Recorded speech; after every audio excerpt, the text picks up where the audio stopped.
Please welcome Keith Bradford, Senior Vice President at Olympia Development and the District Detroit. Andrew Cantor, Executive Vice President of Development at Related Companies. Stephen Ross, Chairman and Founder of Related Companies. Garlin Gilchrist, Lieutenant Governor of the State of Michigan. And to moderate the discussion, please welcome Mike Tirico, host of NBC Sports.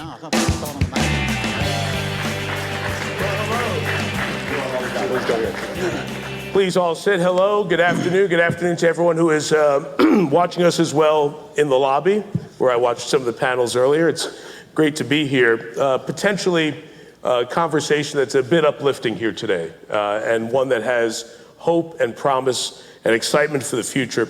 What looks like it can be one of the largest developments in Michigan's history, perhaps in the history of the United States. That's not overstating what we're talking about here today. Heavily influenced by the all-new research and education facility called the Detroit Center of Innovation, DCI, let's get that acronym in our heads here going forward. Operated by the University of Michigan. Last week, Stephen Ross and Christopher Illich, the minds behind the vision, announced intentions to develop a vibrant area around Detroit's 3 largest professional sports venues with commercial office, mixed income housing, retail, restaurant, a hotel, green space, all of it in one very cool area.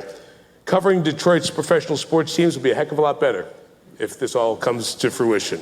So as mentioned, you heard the names. I think you know many of the people here, but let's just give you brief bios on everyone to place the conversation. Stephen Ross, chairman, founder of Related Companies. As many of you know, one of the most prominent private real estate and lifestyle companies in the nation, including the spectacular Hudson Yards in New York City, the largest private development in U.S. history. Many may not know, the company is also the largest private owner and preservationist of affordable housing in the nation, something that is obviously key in Michigan.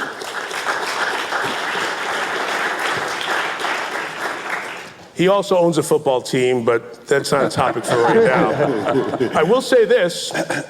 There are about 120 professional sports teams in baseball, basketball, football, and hockey. We have 2 of those 120 team owners on the island right now. Because Tom Gorse is here as well, and he'll be on a panel tomorrow. There's no other place in the country that has an island this small that we can get 2 professional sports owners. So another example of how cool this conference is. Keith Bradford's the president of Olympia Development of Michigan and the District Detroit, leads all real estate development strategy at Olympia Development, retail, residential, office development. Also leads master planning, leasing, design, and project management activities for all the real estate ventures in the District Detroit. Oversees operation of facilities like Comerica Park, the award-winning Little Caesars Arena, one of the great arenas in the country, and I've been to all of them. It's sensational. The historic Fox Theater, other office buildings and retail spaces. Before joining Olympia, Keith spent over 20 years at Walt Disney World, so he knows a thing or two about creating magical places. Andrew Cantor is the EVP of Development of Related Companies and President of Related Michigan, leading development of mixed use and commercial projects for Related, including their growing portfolio here in Michigan, specifically Detroit. Integral role in the aforementioned Hudson Yards, which is an 18 million square foot mixed use project on the west side of Manhattan. It's really transformed the area. I don't know if you've been there. If you haven't, when you go to New York, you've got to check it out. It is something special. And Michigan's Lieutenant Governor, Garlin Gilchrist II, it says here, bio below, excerpt as you see fit, which is sensational leeway for the moderator of the conversation. So I propose to say, if any questions about what's going on, see Governor Whitmer. And if not, then find Garlin. But he's dedicated his career to problem solving, such a familiar face and such a key face at such critical times in our state, progressive reform, efficient modernization of policies and programs to make the work better for hardworking families. Studied computer engineering and computer science at the University of Michigan, although he's a big fan of the Ross Business School at the University of Michigan as well, from what I understand. It's a good school. It's a good school, I see that. Proud dad of 3. Lieutenant Governor Gilchrist and his wife Ellen reside in Detroit. They're raising twins and their daughter Ruby. All the formalities are out of the way. You must be excited about this project, Steve, because it's a passion play for you, your love of Detroit. Just give us the headlines here of what we're looking at, what we're talking about. Well, it's very exciting for me to do something so impactful, and to come back to Michigan to do what I think is probably the most challenging project we've faced. I mean, trying to really bring back Detroit to the place that it had in this country as one of the major economic centers this country has ever had. And so it's really about, bringing back jobs. At the end of the day, cities only really deal if they're vibrant, if there's jobs and everybody's benefiting and everybody's participating. And I think Detroit's been through so much, and it's kind of hit its nadir, and has really been brought back. I think Mayor Duggan has done a great job. So the idea was really to bring an innovation center here. I was on the board of Cornell Tech in New York, and I saw what kind of economic development tool. And by an innovation center, it's really bringing engineering, computer science, information science, business, and law together and giving a diversified background. It's a graduate school that will attract talent. It'll attract talent for people, for young entrepreneurs who want to start up their own companies, or for corporations looking for talent for their head executives for the future. And so in doing something and to have that impact in Detroit, it starts with really bringing jobs there. And I think Detroit's ready for that. I think the country's ready for it. And then when you can find what I really think is probably the best site in America to do something like this that can have such an impact.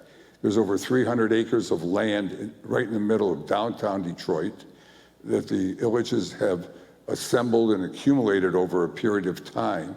They're today probably parking lots, so you don't have to displace any people. And at the same time, located within 2 blocks or as part of it are all the cultural venues in Detroit, all the athletic sports venues in Detroit, which really is the framework of really creating a great, vibrant downtown. And we all know today that young people want to live in downtowns. They want to live in a live, work, play environment. And there's no place like this, I don't think, anywhere in this country that you have this type of land, all right in the part of that that's ready to go. And I think Detroit, what Mayor Duggan has done in the team here in Detroit and where it is, it's really at the crossroads to really take the next step to really being revitalized. And so to do a project like that, which includes every type of use, retail, office, residential, hotel. The catalyst of all that is this innovation center that will bring people here, bring corporations that are not in Michigan to work. And we've spoken with a lot of corporations. They're all excited. And I think that, there's a lot of challenges ahead. This is not a slam dunk, I can tell you that. But I think it's something that, we have the team and the experience to make it work. And we have a good partner that had the foresight to acquire the land and work together in really creating something special for Detroit. So the DCI is the hub and the centerpiece of this. And when we were on the phone and you were telling me about this, I got really excited about it. For all of us who go to downtown Detroit and you see what the potential is, or what has been realized over the last few years. But then there are some slides that go along with it.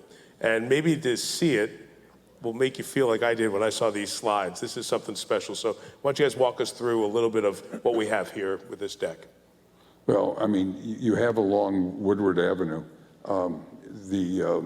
where is really the spine of Detroit. You have on one side the Co-America Park and the Ford Field for the Lions. And in front of that on Woodward, you have vacant land, which will be a retail project with an office building and creating a place where people really want to come and gather before a ball game, restaurants, and retail.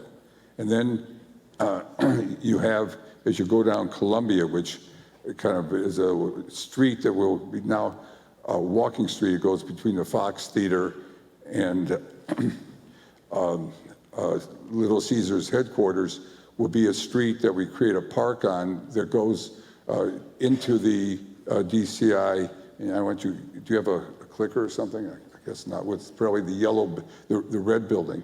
That's a picture of what the DCI, it's a very iconic building, so people really know it really, very modern.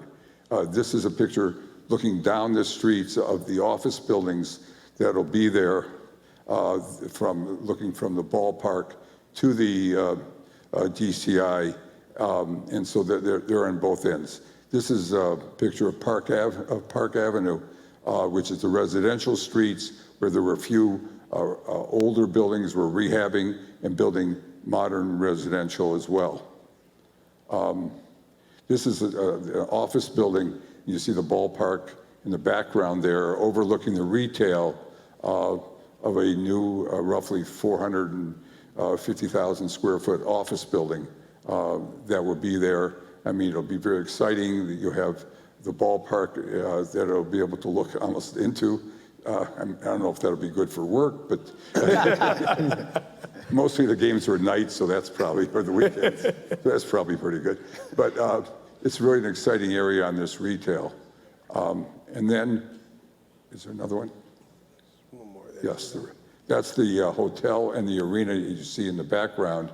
And there'll be a hotel, it'll be an Equinox hotel with gyms, and all the sports teams will be staying there. There'll be a special floor for them to work out, because they're all four of the major sports are located right there. In addition, the stadium is probably the second most utilized stadium in the country, next to Madison Square Garden, and it'll have events at night, restaurants, and creating a real entertainment center outside that we're creating, so that you'll have kind of that 24/7. And then you'll have a lot of residential there for people living there in this live, work, play environment. So you're really creating a district, as in Detroit, that's over 300 acres that will really attract people and corporations, and where people want to live, work. It'll be totally all-inclusive. It'll have affordable housing, market rate housing, and I think it'll accommodate the needs of everybody. I think it'll probably be one of the most talked about neighborhoods, or make Detroit one of the most talked about places in the country. And I think this will really spur the development and create jobs that really will change the impact of what people are thinking of Detroit today. Lieutenant Governor, when you see something like this, and you think about all the initiatives, and think about the competition too, because other states are out there in the same boat trying to attract the various future generations, live, work, play, all the things we talked about. How about the uniqueness of this environment, all within walking distance, for not just the live, work, play part of it, but also the education component with this DCI right nearby? In your seat, in your chair, what do you think of when you see these plans and these ideas? Well, first is that they reinforce one another. This is about creating a comprehensive living experience where every person in Detroit and who interacts with Detroit, every person from the state of Michigan, or those who want to come to Michigan, that they can see a place for themselves and a role for them to play in what's being developed. They can come and they can get an amazing educational experience. They can get an unforgettable entertainment experience. They can have a residential experience that is fully dignified and fully accessible. And I think what the components that are coming together for this particular development, the reasons it's extraordinary is because I think that Detroit, Michigan is a very unique place in the country that can pull all of this off at the same time in the same place. We always have been a community that has drawn people from every part of the world to gain the kinds of experiences that will change their lives. And I think that these different components, again, a higher education institution that is on a caliber unlike any other in the world, being combined with this notion and this vision of residential communities that are broad and diverse and have room for people who live in Detroit today and for people who want to live in Detroit tomorrow. Entertainment experiences that allow people to have fun and to share and to create new relationships and new connections. I think all that coming together is, I think, indicative of the conscientiousness that's gone into this, the thought to make this happen. And so we are certainly proud that this can be one of the anchors to draw more people to be interested in to live in, to experience Detroit and in the state of Michigan. And we see some of that down in this area now. And Keith, I'd love to ask you this from a district Detroit perspective. I've been a Tigers season ticket holder, a partial season ticket holder for 22 years. I was there, the snowy opener of Comerica in April of 2000. Anybody else remember that against the Mariners? Right? Still haven't warmed up from that day, right? But since that day, as you go on and Little Caesars comes online, and we have the revitalization of Woodward, there's just more energy around downtown. The experience of those of us who don't live in the city but come in make us think about wanting to live in the city. But there are a lot of constituents, current tenants, the teams, the businesses that are making that area successful right now. What has been their reaction as this was announced a few days ago, and their thoughts on how this may impact their existence and their growth in that area? Yeah, thanks, Mike. You know, it's interesting. You're no stranger to sports, obviously, and I think about these fantastic venues that we already have in Detroit that you just described, and I actually think about, to quote Nelson Mandela, you know, the power of sport, what it has the ability to do, right? The ability to unite, the ability to inspire and amaze. And I think what we're trying to do with this development now, with the addition of education with the DCI, is unite, right? And bring together a city that is diverse in all the offerings that we have. This isn't just what many places think about in terms of a traditional entertainment district. It is a full, comprehensive live, work, play, and learn environment. And the reaction that we're getting from all of our office tenants, retail tenants, they truly are united, they truly are inspired, and I think they're looking forward to what's to come. Andrew, you see this on the related business with Steve here as you do projects, not just nationwide, but in Europe as well. This is something that's going on. There's a lot of pre-development. So why now? Why is this the time? And why Michigan? Why Detroit? There's a lot of whys, but sure. And there are a lot of reasons. So good.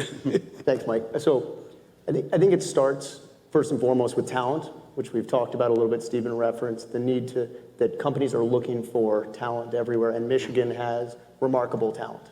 It may not always be the talent that is. The engineering pipeline is enormous. Mm-hmm. I was, as a non-Michigander by birth, I was It was a real kind of shock to me to see how much talent there is in the pipeline here when you compare it to other cities that we assume are sort of growing pipeline technology cities like a Nashville or an Austin. Really, Detroit and the Detroit area measures up very, very well. And so that is the first thing that draws companies, because when we started Hudson Yards, there was a sense it's a big project, and we were telling everyone it's the biggest project. That didn't really matter. What mattered was that we had a place that talent wanted to be. Sure. And that's what drew companies. And now companies are having to look for other markets beyond the sort of stabilized, markets that they are right now competing too hard against other employers to try to find that talent. And so they're looking for new markets. I also think there's an element right now where companies are expected to do more and want to do more in terms of having a positive social impact and hiring a more and increasingly diverse talent pool. And so that actually is something that in Detroit is a huge advantage, and something that in every conversation that we have with prospective tenants, they tell us that is one of the big draws for them. So this is about being able to help their bottom line, find the talent they want, but also be able to hire talent that wants to be here and wants to be part of a larger vision for impact on our society. The area has such a great way of connecting and reaching people.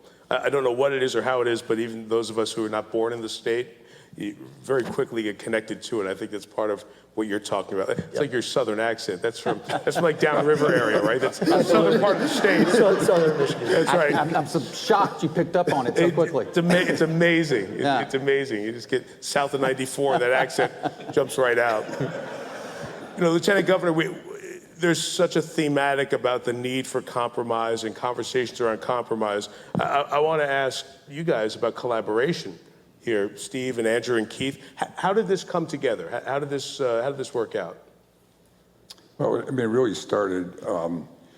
I have come back to Detroit for Detroit Homecoming for a number of years, and I was encouraged to come here and develop And I could see how Detroit was developing, and it got to a point, and I was speaking with Mayor Duggan, and I suggested this idea because I was on the board of Cornell Tech, which is a similar type school, and asked him, I thought this would be a great economic development tool in Detroit. And he thought this is just the perfect time, it would be great. And so I approached the University of Michigan, the president, with the idea. He loved it, and we all got together and got behind it, you know. Then we had the pandemic, which kind of delayed it for a couple of years. We had to, you know, find the money. I made a contribution to start the project, but we had to raise some philanthropic money for the school. But the rest of the project, in terms of the needs for the mixed uses and creating this place in downtown Detroit, you know, that's been, I think, waiting, and I think it's something that certainly would be successful. It certainly has its challenges, but I think there's a time and place for everything, and I think now is the time in Detroit.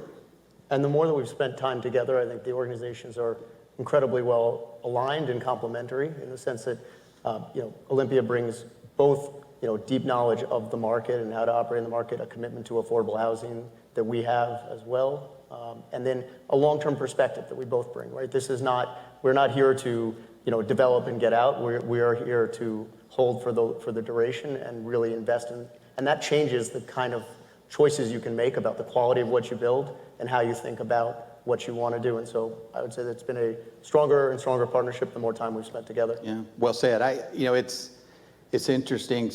Sometimes things are just meant to be. You know, COVID hit, and we were, as most companies were rethinking, what do we need to do differently to get through this? And while we had, at Olympia, we had a ton of projects in the pipeline,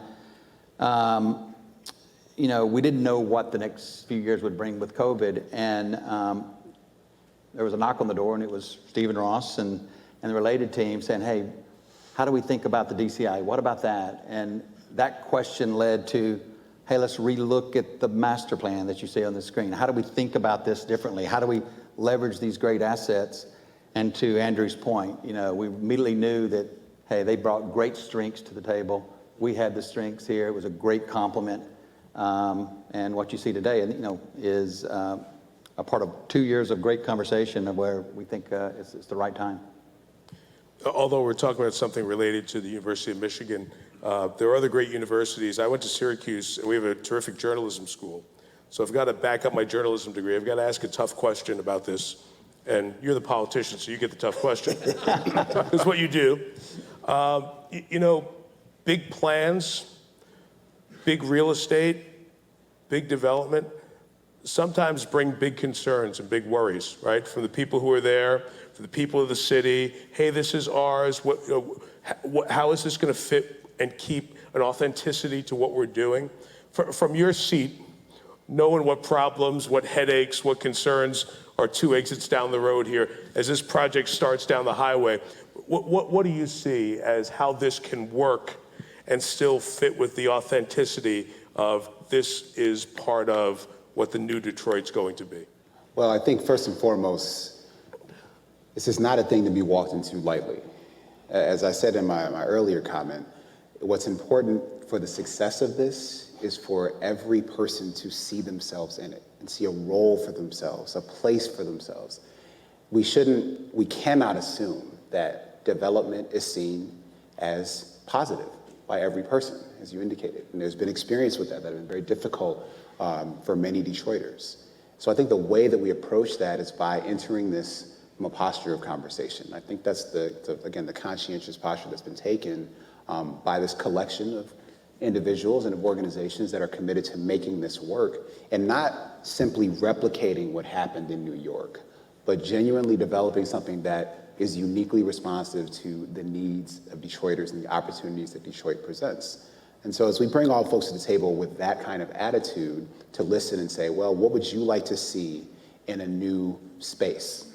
And just simply having that question and having that conversation, I think that's the listening ear that it's going to take for this to be successful. And certainly in any opportunity that's presented, there's a chance for it to go well and a chance for it not to go well.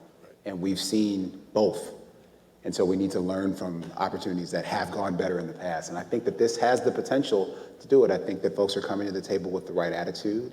And certainly, you know, Governor Whitmer and I, we want to continue to encourage people to invest with that mindset. And I think that's what we're seeing here. And so we hope that those conversations are fruitful. And I believe that this plan, there's a foundation for it that is going to evolve to reflect the feedback that folks have. But it's going to evolve in a way that ultimately is going to be better, where you're going to see Detroiters, you're going to see Black Detroiters, you're going to see senior citizens that are going to see a role for themselves and see a place for themselves. And ultimately, being part of that process leads to them having a relationship with the project. When you have a relationship with the project, you will participate in it, you will support it, you will patronize the businesses that are there, if they're businesses that are authentically of this community rather than imported into it. And so I feel like that's what's going to make this successful. I'd love to hear from all of you on this. I'd love to start with you on what the topic of this discussion was. That was talent-driven development, because there's been a few references to the talent. So that pipeline of talent and dipping into that, it's probably the most important thing, not just for this project, but the future of the state. So where does that play into all of this conversation? Every single enterprise we can imagine is a human enterprise, and that is true of this as well. We have so many institutions that are investing in making sure that the talented people who already exist in Michigan, that talent is nurtured and supported. We have talented people in every corner of this huge city that we all love called Detroit. And we need to make sure that, again, that they can see themselves. They can see pathways to careers, pathways to entrepreneurship. You know, I never met an entrepreneur when I was a kid. I didn't know any entrepreneurs. But to have a space like this, that's again, would have these institutions coming together to provide that kind of exposure, where you can see people who look like you, who are doing things that you want to emulate, that helps to nurture and inspire talented people to then be supported by institutions like the University of Michigan and others to help them go along that journey.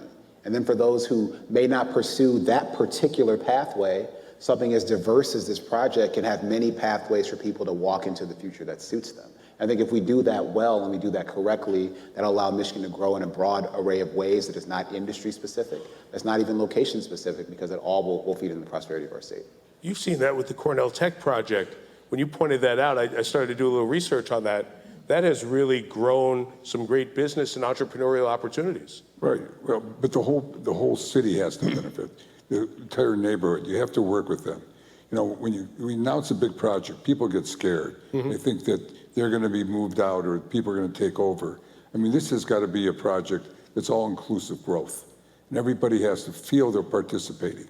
I mean, the fact is, you may not be a technology person, but you might be working in one of the restaurants, creating jobs. I mean, jobs is the greatest way to really create success. Mm-hmm. It makes people feel good, they're earning, and there's upward mobility.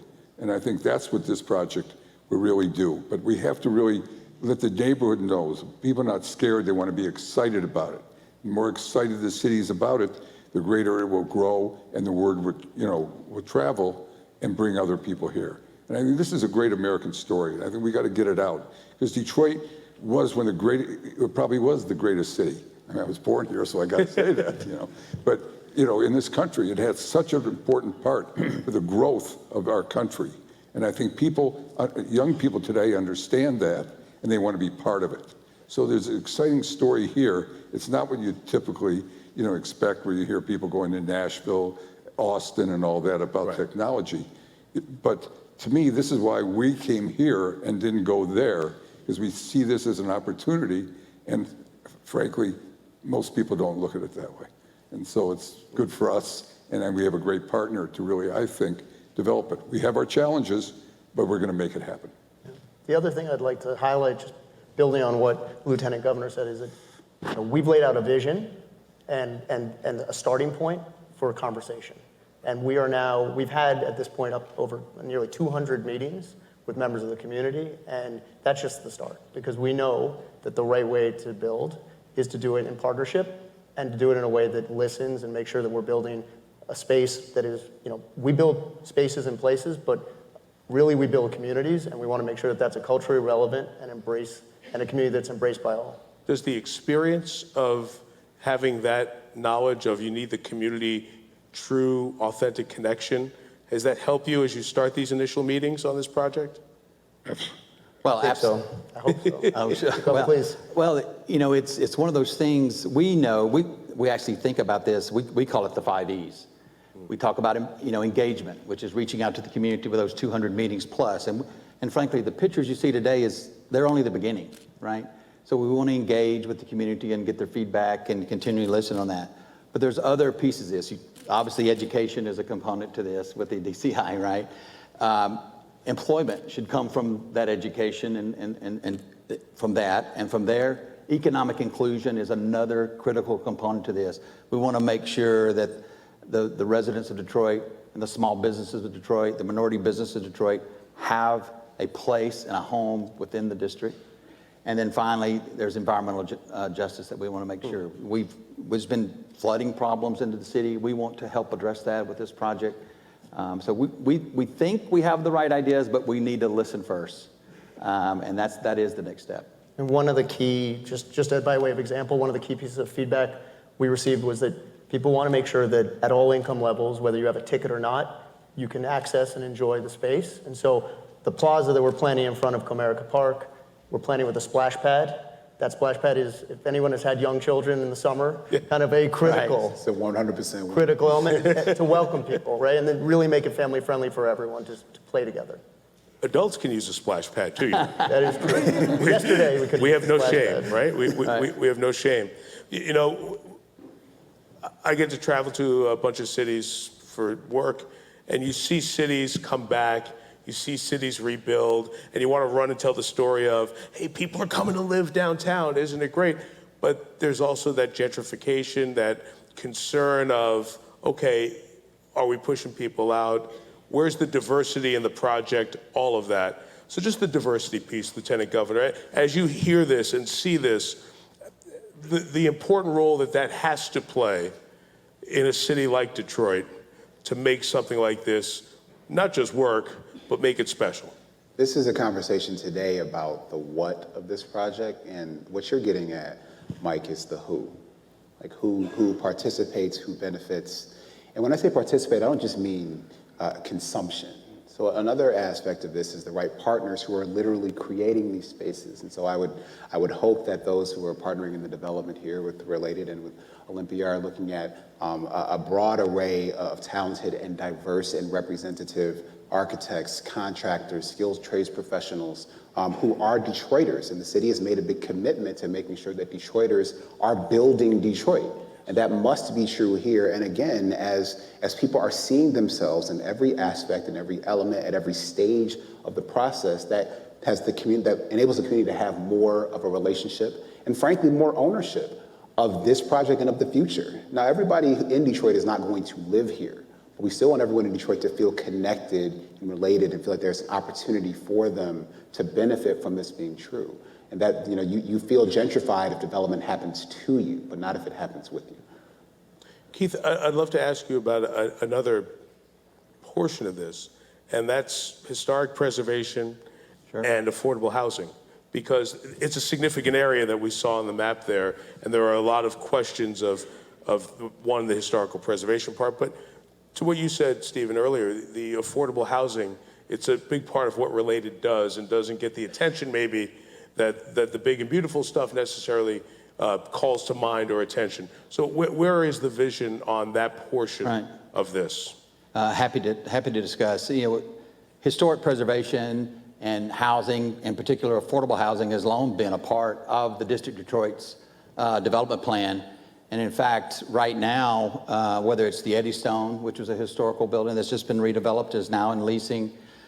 We've got a recent partnership with the Bagley Development Group, where 148 additional residential units, 20% affordable, have been developed.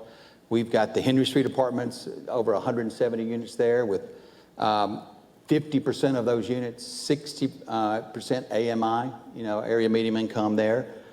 We've got a development that we're actually working on together with Related and the Platform Group for another 80 plus units, all at 60% AMI. And so altogether there's 500 units even before this even gets started that are already in the pipeline around affordable housing. And almost all of those are historic assets that we're bringing back to life in the city of Detroit. So it's something that's extremely important, and is a huge priority as we go forward. How about commercial tenants? Because that's a big part of the New York play, Yep. right? And let's hope that there are great students and great future leaders that are coming out, incubators for business, and all of that energy that emanate from DCI as this go forward. How do we attract commercial tenants to Detroit?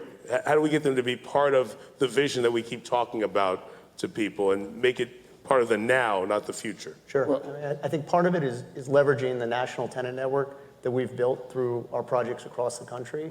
You know, these are relationships that we have. If you think about the top technology companies and others, that they are largely tenants of ours in one or another of our buildings. And so it's having the relationships to be able to put the project in front of people first and foremost, which is actually a key piece of this. And then it's about having the right project. And I think the right project right now is a mixed-use, walkable downtown project. Very clearly. That is what we hear over and over. And it's as people think about, particularly as they return to the office, the thing that they're most unhappy about is the commute.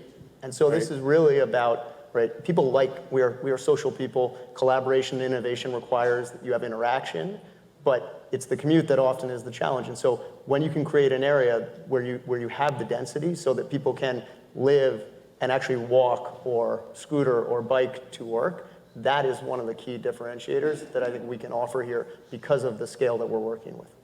And Steve, you pointed that out earlier, that the young workers, the future employees, the future leaders, that generation, that's what they want. They want to have it all right there. They don't necessarily want to be worried about a car payment, a car, or all those other things that come with it. But we're going to attract a lot more than just, young people. The whole area is going to benefit.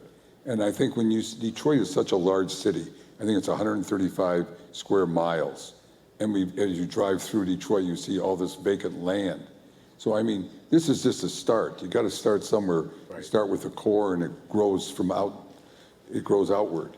And I think you'll find a lot of people here that are families. They don't want to live downtown. And they'll be living in other parts of cities, developing other parts of the city. And I think, once this starts and people see this is a vibrant community, it's going to attract more people, and other parts of the city are going to grow. This isn't just about this project and doing that. This is impacting the entire region and what comes out of the school there and how they deal with the issues of today. Dealing with, the technology issues, the climate issues, which the school is going to generate. Detroit in this region has so many resources, and it's really taking advantage of that. We've had an outdrain of the people that, graduate from Michigan.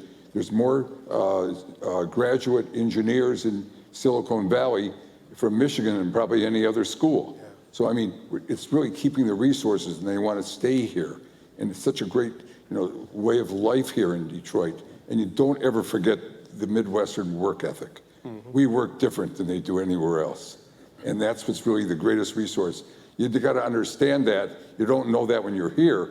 When you go out and you live in other parts of the country, you see it. And I think that this is what Detroit grew upon. And I think it's really taking this whole area, the whole state really, and moving it forward. And there's no better times now, and there's no more opportunity than today. I love that point that you made, because I have a son who's going to be a senior in college, and so some of his friends have just graduated. They're going to graduate the next year or so, and so many of them talk about, especially a lot of the kids who go to Michigan, maybe we'll live in Chicago for a few years and get started. There's no reason that can't be Detroit, right? And a project like this, and as you said, the growth from a project like this can make that part of it. And Governor Gilchrist, you have to be an athlete, because you've got to play offense and defense. Right. You want to attract people to come in, right? We've also have to know what the weaknesses are and why people go to other states.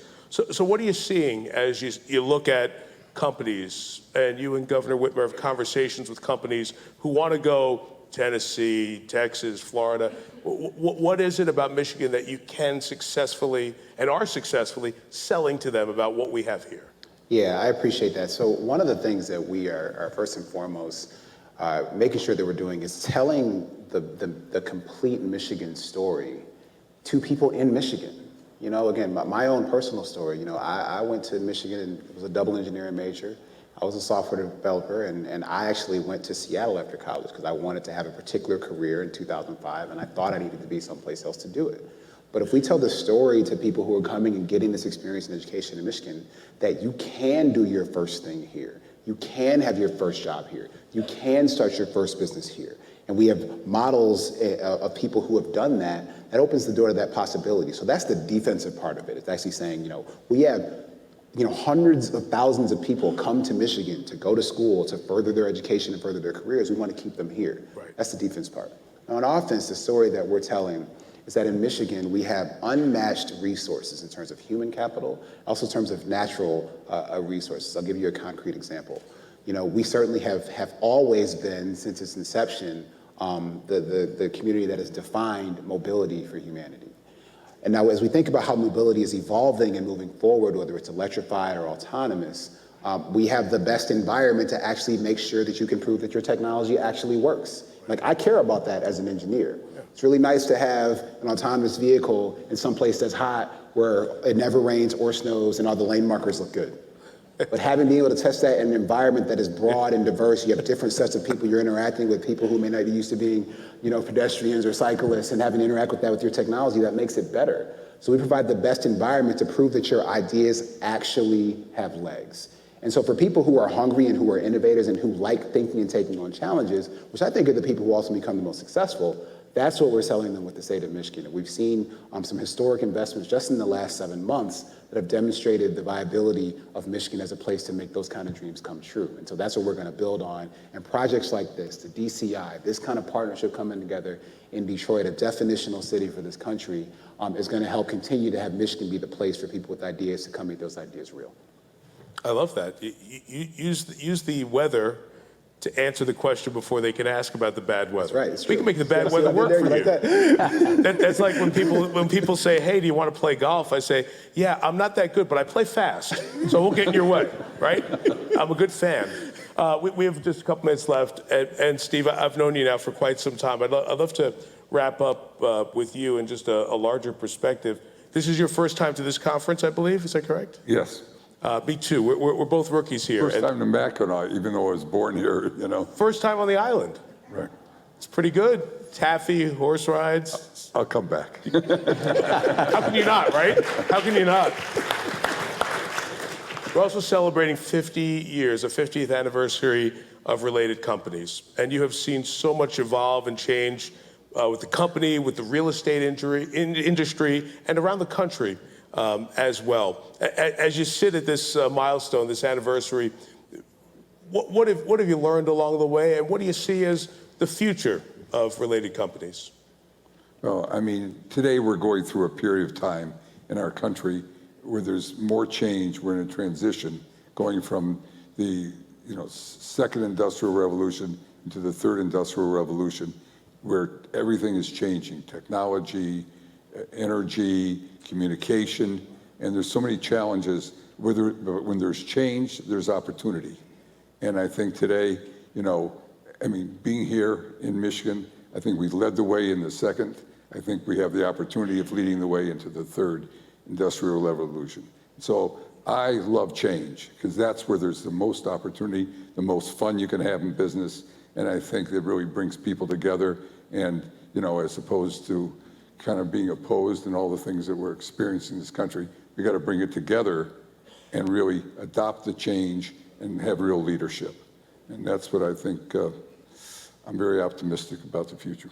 And I'm sure you're very proud of what Related Companies have accomplished in many cities, what the project potential here is for this. Your involvement at the University of Michigan, as everyone knows, your philanthropy there is matched by very few at universities around the country. Your love and giving back to your state and to Michigan. And since I'm a sports guy and I have 30 seconds left, what do you think about the Dolphins this year? Tell me about your football team. Give me 30 seconds. More. Go blue, go Michigan.